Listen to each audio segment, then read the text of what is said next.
Hi, everyone. Today's critique is covering a submitted commentary about the emotional aftermath of a tragic assassination and the internet drama that followed. But, right out of the gate, the abrupt shift from the profound grief of a widow to speculative internet drama severely disrupts the emotional resonance of the opening segment. Yeah, it really does. It gives you total emotional whiplash as a reader. It totally does. Let's look closely at the section discussing the transition from Erica's speech to the Twitter rumors.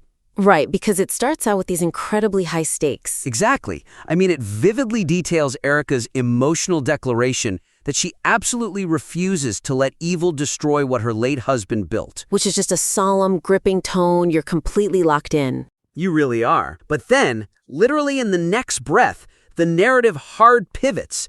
It just jumps straight into convoluted internet gossip regarding Candace Owens, Lily Gaddis, and some deleted Twitter post about a fake death rumor. It's jarring. And, well, the weakness there is that it completely undercuts the gravitas of Erica's tragedy. Right, because our brains just aren't wired to process profound, life-altering grief and, petty internet clout chasing at the exact same speed. No, they really aren't. So when you place those two things back to back without any kind of buffer, the commentary just feels super out of place. That's clearly laid out. I wonder, though, if we've considered how isolating the tragedy from the drama might actually amplify the impact of both? Oh, that's a really interesting point. If you give them their own space, they both hit harder.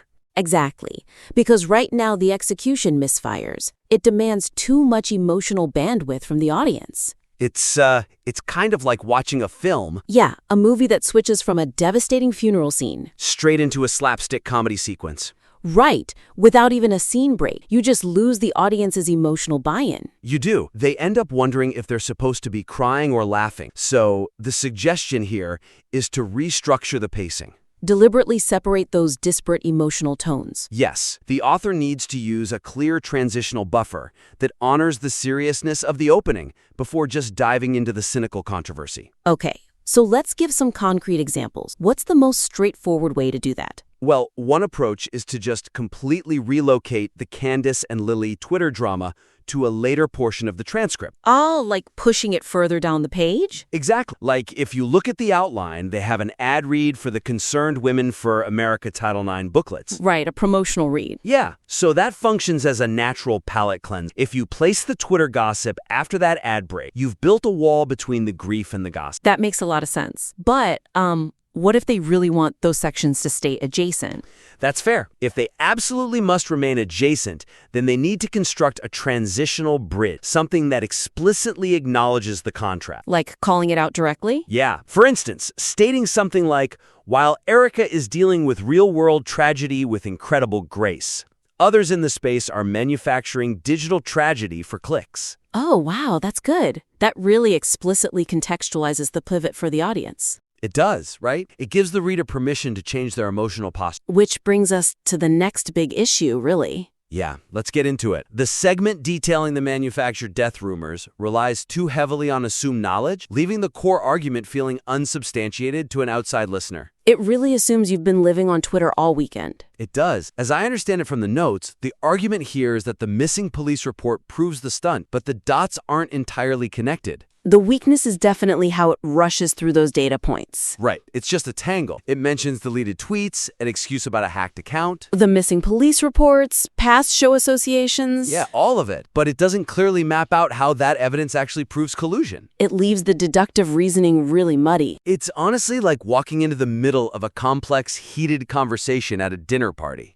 Right, you hear people yelling, but you don't know how the fight started. Exactly. So my question is there a risk of alienating listeners who aren't extremely online?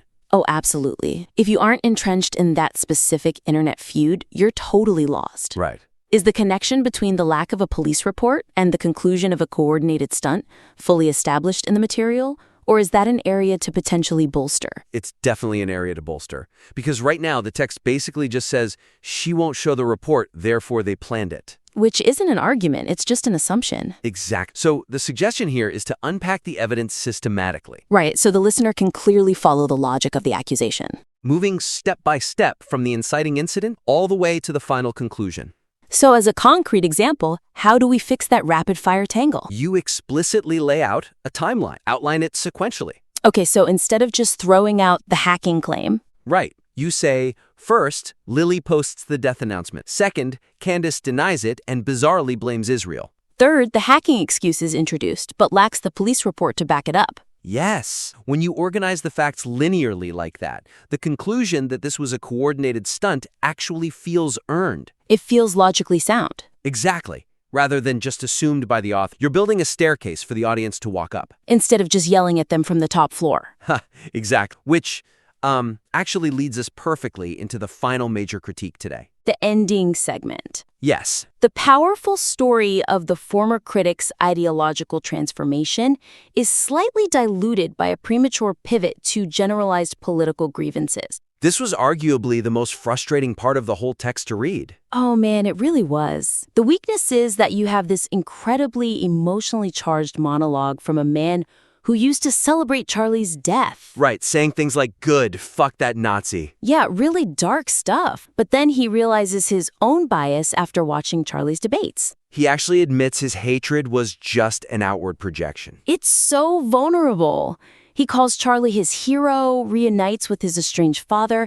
It's just this profound redemptive arc. It's a beautiful human story. It is. So a key theme running through this material seems to be the contrast between division and unity, right? Yeah, absolutely. But then, immediately following this profound story, the commentary just defaults to complaining about how liberals view Trump. And it relitigates the events of Charlottesville. Right. The rapid shift just completely distracts from the unique, deeply human power of the man's personal accountability. That makes sense. But could the evidence also support a different conclusion, like leaning entirely into the psychological aspect he mentioned? I mean, it definitely should. When he talks about outward projection, that's a deep psychological insight. Right. It's not just a partisan talking point. Exactly. By dragging it back to Charlottesville, it's like a comedian who tells the best joke of the night, And gets a massive laugh. but then immediately steps on their own punchline by rushing to the next joke. They don't let the audience enjoy the moment. Right. So the suggestion here is to keep the spotlight firmly on the theme of personal transformation and grace. You have to allow the emotional climax of the piece to breathe. Yes, let it resonate before returning to standard, divisive political talking points. So what does that look like practically? Give me some concrete examples. Well, after presenting the man's video, focus the subsequent analysis purely on his courage. His courage to admit he was manipulated by algorithms. Exactly. His willingness to step outside his echo chamber and highlight the author's own excellent instinct. Oh, the stake line. Yes, the author wrote that their instinct was to invite him in the tent, give him a steak. That is such a phenomenal image. It really is. It represents grace and unity. So conclude the segment on that exact note. Deliberately omit the tangents about Trump and Charlottesville. Right. To maintain a powerful, focused ending, you just leave those out, let the image of breaking bread be the mic drop. It takes discipline as a writer to leave perfectly valid points on the cutting room floor. It really does. But in the aftermath of a vulnerable redemption story, standard political grievances are just noise. So, looking at the big picture, this critique really boils down to structural discipline. It does. Let's recap the main points for the listener. First, insert clear thematic buffers to prevent emotional whiplash. Right. If you're shifting from real-world tragedy to internet drama, build a bridge. Second, systematically build clear timelines for complex accusations. Don't assume the audience knows all the lore. Lay it out step by step so the logic is easy to follow. Exact. And finally, let powerful thematic moments of redemption breathe. Don't rush into generalized political tangents and step on your own emotional punchline. Beautifully said. We highly encourage the listener to implement these structural and thematic refinements and submit their revised work back in for further review. We'd love to see the next draft. We really would. Thanks for tuning in to today's critique, everyone.